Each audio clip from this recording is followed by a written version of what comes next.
समर्थ सदनामध्ये सुरू असणारी प्रवचनमाला, चालू वर्षीच्या प्रवचनमालेचा आज समारोप होतोय.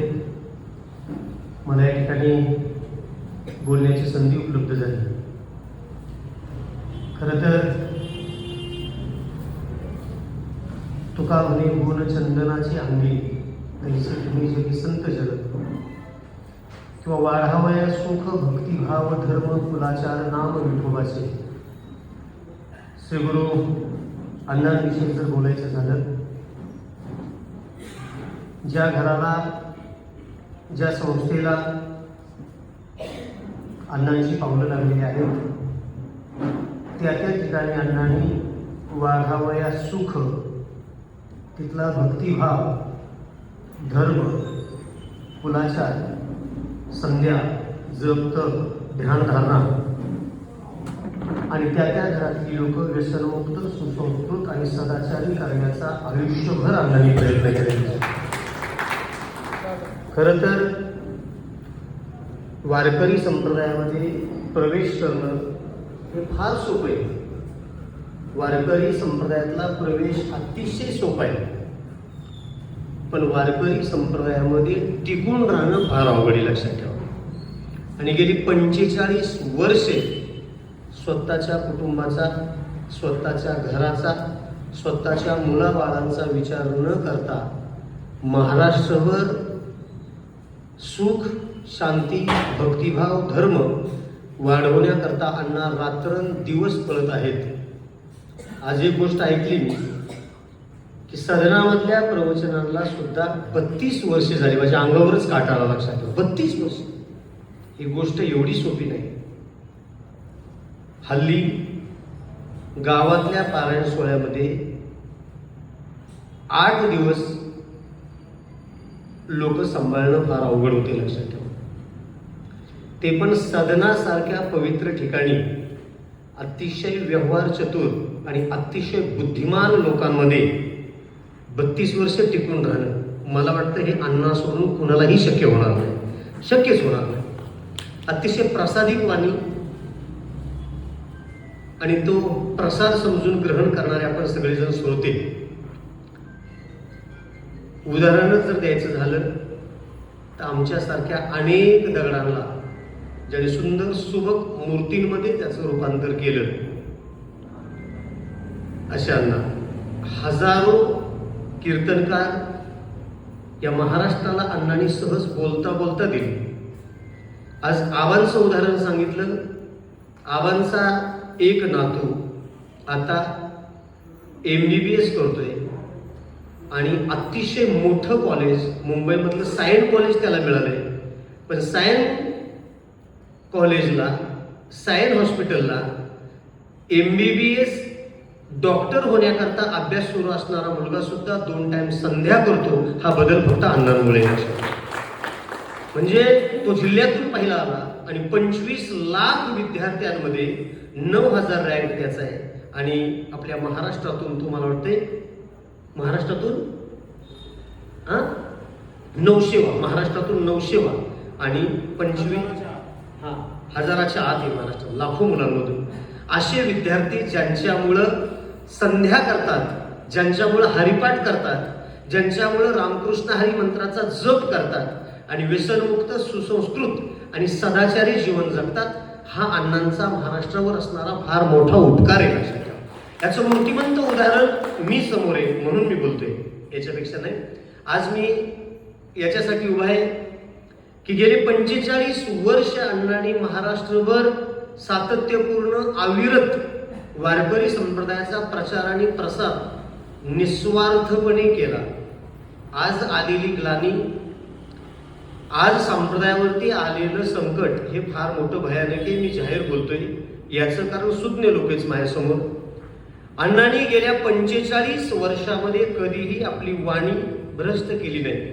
की कीर्तनामध्ये, संप्रदायामध्ये कधीही अण्णांनी व्यवहार येऊ दिला नाही, फक्त प्रेम टिकवून ठेवले. आज कीर्तनाचे दर 30,000वरून, 40,000वरून, 50,000वरून, हल्ली तर वांगळे महाराज मी ऐकले 75,000वरती 2 तासाच्या प्रवचनाचा, कीर्तनाचा दर गेलेला आहे. म्हणजे एवढी भयानकता संप्रदायामध्ये आले आणि असल्या वादळामध्ये संप्रदायाचा दिवा टिकवून ठेवणं, कडक वाळवंटामध्ये निर्झर असा झरा फुटणं आणि त्याचं अमृत स्वरूप पाणी समाजाला पाजणं, हे केवळ आणि केवळ अण्णांना शक्य झाले.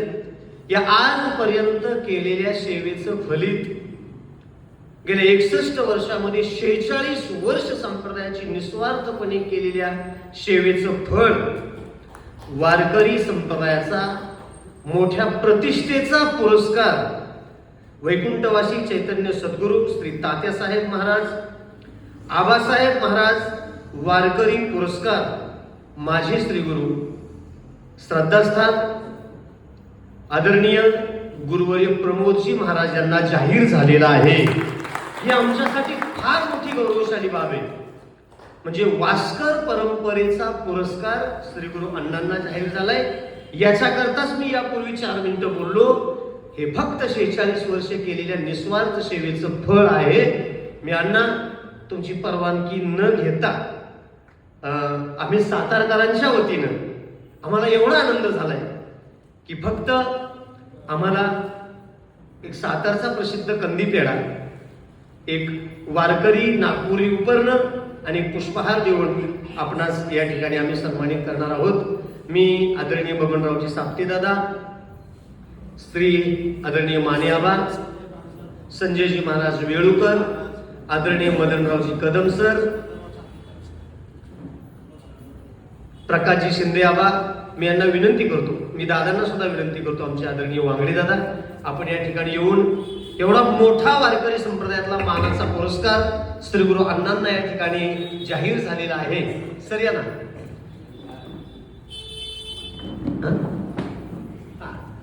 श्री हरिभक्ती परायण वांजळे महाराज, शेळके सरांना सुद्धा मी विनंती करतो आपण या ठिकाणी यायचे. आदरणीय बाळासाहेब महाराज आपण या ठिकाणी यायचे. सातारकरांच्या समग्र आपण जेवढे उपस्थित आहोत या सगळ्यांच्या वतीनं प्रातिनिधिक स्वरूपामध्ये प्रकाश शेठ शिंदे या ठिकाणी 1-2 मिनिटं घेतोय, ज्यांचा उल्लेख आदरणीय अण्णांनी केला होता. आणि आपण गेली 4 दिवस फक्त मैत्रीच ऐकतोय. म्हणजे मैत्री कुणासोबत झाल्याच्या नंतर चांगलं घडतं आणि मैत्री कुणासोबत झाल्याच्या नंतर वाईट घडतं, या गोष्टीवरती आपण गेले 4 दिवसाची प्रवचन ऐकतोय. या ठिकाणी श्री गुरु महाराजांबरोबर ज्यांचे 40 वर्षापेक्षा जास्त काळ मैत्रीचे संबंध, जीवापाड मैत्री, कृष्ण सुदाम्यासारखी मैत्री आहे, त्या आदरणीय मदनरावजी कदम सर यांचा जन्मदिवस आहे, त्यांचा आज वाढदिवस आहे. त्यांना या ठिकाणी सन्मानित करण्यात येत आहे. नाही घेऊ. मी आज या ठिकाणी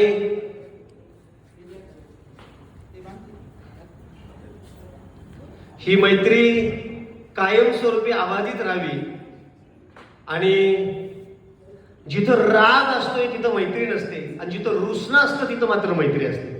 आपल्या माणसावरतीच माणूस रुसतो, ज्याच्यावर राग धरतो तो आपला नसतो. रुसण्याचा अधिकार मित्राला असतोय. फक्त ही मैत्री एवढी अबाधित राहावी आणि आम्हाला कायमस्वरूपी त्याची फळं चाखायला मिळावी. संजय महाराज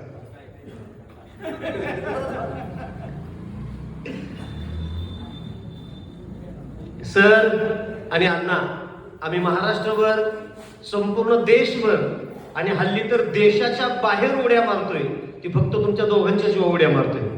त्यामुळे ही मैत्री एवढी अबाधित पाहिजे आणि मजबूत पाहिजे की आम्हाला कुठेही भविष्यामध्ये अडचण निर्माण होणार नाही. आदरणीय मदनरावजी कदम सर यांचा या ठिकाणी सन्मान होतोय. सातारा जिल्ह्याचं वैभव, सातारा जिल्ह्याचं वारकरी वैभव आणि मृदंग महामेरू मदनरावजी कदम सर यांचा या ठिकाणी सन्मान होतोय. त्यांच्या वाढदिवसानिमित्त, अभिष्ट चिंतन सोहळ्यानिमित्त आदरणीय सरांना या ठिकाणी श्री गुरु अण्णांच्या शुभास्ते आणि संपूर्ण सातारा वारकरी संप्रदायाच्या वतीनं या ठिकाणी एक वारकरी फेटा आणि पुष्पहार देऊन, शाल श्रीफळ देऊन सरांचा सन्मान होतोय. नाही नाही, प्रवचन त्यांनी केली सन्मान माझा होय. हो ना व्यक्ती, ते मैत्र आहे.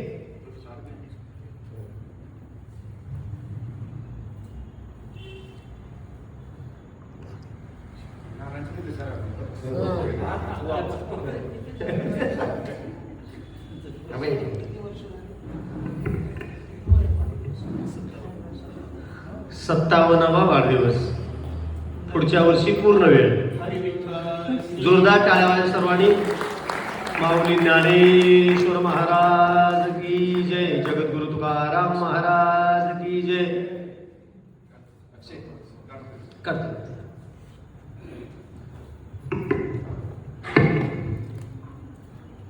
अण्णा अण्णा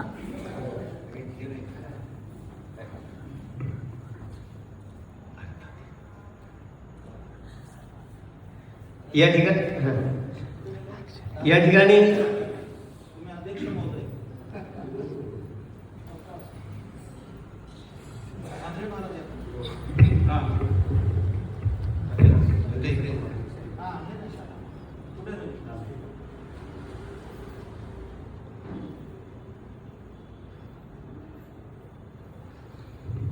ठिकाणी रवी महाराज यांचा सुद्धा वाढदिवस आहे. यापुढे त्यांना सुद्धा या ठिकाणी अण्णांच्या शुभास्ते प्रसाद देण्यात येत आहे.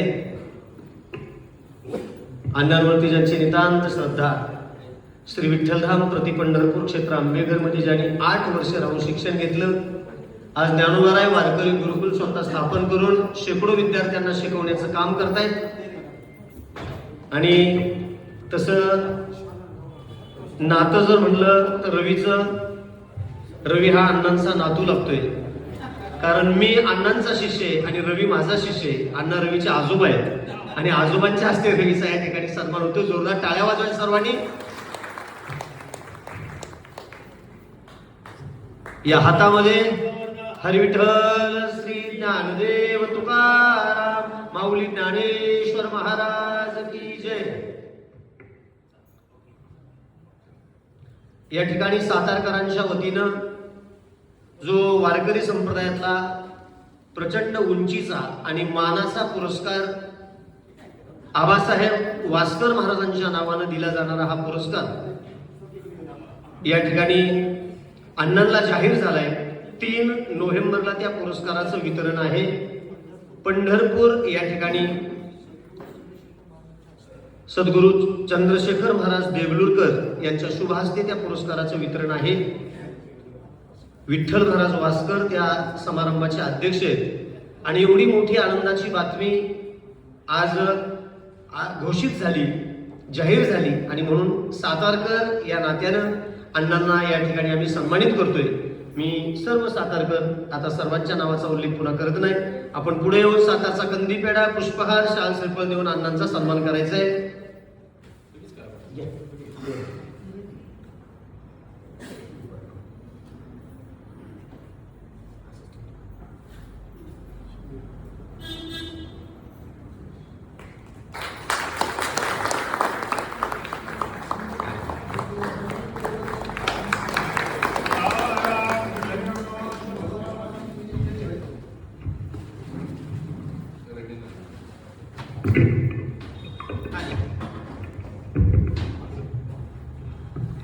जय जय रघुवीर समर्थ.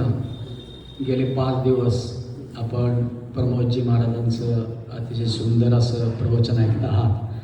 त्यांची ओळख म्हणजे त्यांनी वयाच्या 16व्या वर्षापासून कीर्तनास प्रारंभ केला आणि हबप सद्गुरू धुंडा महाराज देगलूरकर यांच्याकडून त्यांनी वारकरी संप्रदायाची दीक्षा घेतली आणि त्यांच्याकडूनच अनुग्रह घेतला आणि गेली 40 वर्ष प्रवचन कीर्तन याद्वारे ते समाज प्रबोधन करत आहेत. त्यांना आजपर्यंत कल्याण भारती पुरस्कार, समर्थ संत सेवा पुरस्कार व रामदादा जोशी पुरस्कार असा मिळालेला आहे आणि दूरदर्शन आणि आकाशवाणीच्या माध्यमातून ते समाज प्रबोधन करत आहेत. आणि गेले 2-3 दिवस ते दुबईला गेल्यामुळं संत साहित्य संमेलनात इथे येऊ शकले नाहीत. त्याची कसर पुढील वर्षी कोजागरीच्या दुसऱ्या दिवशीपासून 7 दिवस त्यांना प्रवचनाला देण्यात येईल. मंडळाच्या विनंतीला मान देऊन ते आले, त्याबद्दल मी त्यांचे आभार मानतो. तसेच त्यांचं जन्म हाच पुण्यनगरीमध्ये झालेला आहे, त्यामुळं अतिशय उत्तम रीतीनं त्यांनी प्रवचन सेवा केली, त्याबद्दल मंडळातर्फे मी त्यांचे आभार मानतो आणि त्यांना पुढील वर्षीचे आमंत्रण देतो. आणि तसेच उद्या नंदकुमार जोशी यांचं प्रवचन आहे, देशपांडे यांचं प्रवचन, त्यालाही आपण सर्वांनी यावं अशी विनंती करतो. महाराज जय जय रघुवीर समर्थ. समारोप करताना एक मोठी उद्घोषणा. यावर्षी हरिभक्तीपरायण प्रवीण महाराज यांनी परदेशामध्ये म्हणजे दुबईला ज्ञानेश्वरीचं पारायण केलं आणि ही संकल्पना ज्ञानेश्वर महाराजांच्या सप्तशतकोत्तर सुवर्ण महोत्सवात आळंदीला घोषित केली. आज समर्थ सदनामध्ये प्रवीण महाराजांच्या वतीनं मी घोषणा करतोय की पुढच्या वर्षी इसवी सन 2026 मध्ये आम्ही श्रीलंकेला भागवत धर्माची पताका नेणार आहोत आणि श्रीलंकेच्या प्रांगणामध्ये रामकथा होणार आहे. त्याचा कन्सेप्ट कसा असेल तर रावणाच्या गावात जाऊन मी रामकथा सांगणार आहोत. तेव्हा ज्या लोकांना यायचंय त्यांनी प्रवीण महाराजांशी संपर्क करावा आणि श्रीलंकेच्या या भक्ती सोहळ्यामध्ये सहभागी व्हावं. सर्वांना पुन्हा एकदा धन्यवाद, नमस्कार. सर्वांनी उठून बसायचं आणि म्हणायचं.